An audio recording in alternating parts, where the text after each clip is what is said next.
Have you ever stopped to wonder what something really costs to make? I'm not just talking about the obvious stuff, like the raw materials. I mean everything, every single step, every little action that goes into it. Today, we're going to pull back the curtain on how businesses figure this out and find the true price of production. You know, it's a classic business mystery, right? Two products hit the market. They look pretty much the same, they feel similar, but one just takes off and becomes a bestseller, while the other one, well, it just quietly fades away. And the answer, more often than you'd think, has nothing to do with fancy marketing or just plain luck. It's about knowing what's actually happening behind the scenes, bridging the gap between the numbers on a spreadsheet and the reality of a noisy, busy factory floor. I mean, think about it. If you don't know the true cost of making something, how on earth can you price it right? How can you know if you're even making money? Now, for a long time, most companies used a pretty simple method to figure out their costs. But as we're about to see, that simplicity, well, it comes at a pretty high price because it can be incredibly misleading. It can straight up lie to you. Here's the best way to think about it. Imagine you go out to dinner with a friend. You just get a small salad, but your friend goes all out. Appetizer, steak, dessert, the whole shebang. When the bill comes, you just split it 50-50. That's traditional costing. It takes all the general expenses, what we call overhead, like rent, electricity, admin stuff, and just smears it evenly across all products. So your simple product ends up looking way more expensive than it is, and the complex, resource-hungry one looks like a bargain. You just can't make smart decisions with a picture that distorted. So what's the fix? Well, we have to change how we look at the problem. Instead of focusing on the final products, we need to zoom in on the activities that are actually eating up resources and driving up costs. And this is the brilliant idea behind a method called activity-based costing, or ABC. This whole approach starts with a really fundamental shift in thinking. ABC is built on one simple truth. Products don't consume costs. Activities do. Think about it. Setting up a machine for a production run? That's an activity. Placing an order for more materials? That's an activity. Inspecting a batch for quality? You guessed it, another activity.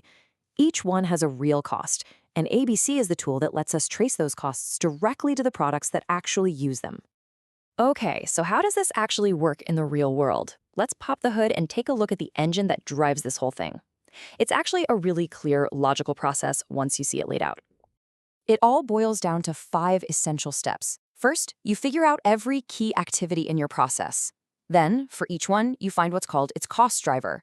That's the thing that makes the cost go up or down, like the number of machine setups, for example. From there, you add up the total cost for each activity.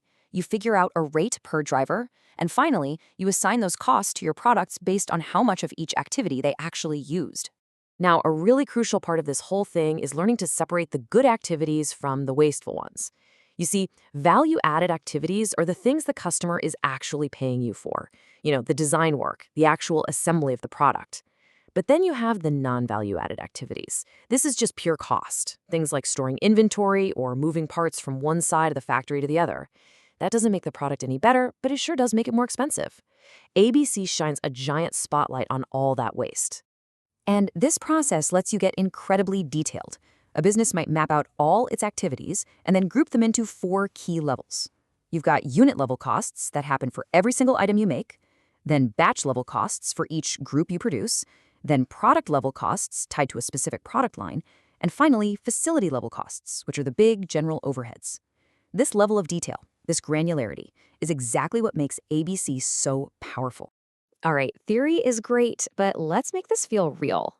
We're going to walk through a super simple example to see exactly how this completely changes the game for a company. Okay, so here's our company. They make 2 things, simple bottled water and a more complex orange juice. The key activities are ordering materials, setting up the production line, running the machines, and doing quality checks. Now, if they used old school costing, these 2 drinks might look pretty similar in terms of cost. But are they really? Let's fire up the ABC method and find out. So step 1 is to calculate the cost per rate for each activity. We can see how it's done right here. For instance, the total cost for placing all material orders was 3,000 baht. They placed 50 orders in total.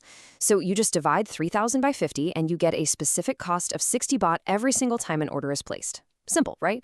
We just repeat that exact same math for every other activity. Now for the fun part. We apply those rates to our first product, the water. As the table shows, making the water required 20 material orders, so we multiply that by our 60 baht rate. It also needed 2 production setups, 300 machine hours, and 18 inspections. We multiply each of those by their own unique activity rate, add it all up, and we get a total overhead cost of 23,700 baht for the whole batch. And then we just divide that total cost by the 10,000 bottles they produced.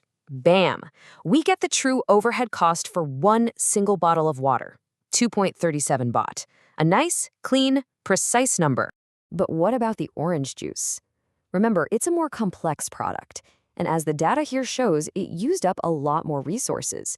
It needed more orders, more setups, more machine time, and more quality checks. So we run the exact same calculations, multiplying its specific usage by the activity rates we already figured out. And the result is, wow. Just look at that. The true overhead cost for a single bottle of orange juice is 393 baht. That's over 65% more than the water. A traditional costing system would have completely buried this fact. It probably would have made the water look more expensive and the juice seem way more profitable than it actually is. This is a game changer. So, okay, we've gone through all this work to get more accurate numbers, but what does that actually mean for the business? Why does this all matter so much? Honestly, it means everything. When you have this kind of clarity, you can finally price your products correctly to make sure you're actually making money. You can make smart, strategic decisions, like maybe putting more marketing behind the simple, high-margin water, or figuring out how to cut the costs of making the juice. You can see exactly which activities are black holes for your budget and find ways to make them more efficient. This isn't just some boring accounting exercise, it's a roadmap to building a smarter, leaner, and way more profitable business. You know, this way of thinking doesn't just apply to big factories. It applies pretty much everywhere. So I'll leave you with this question to think about. What are the hidden activities that are secretly consuming time, energy, and resources in your own world? And what's their real cost?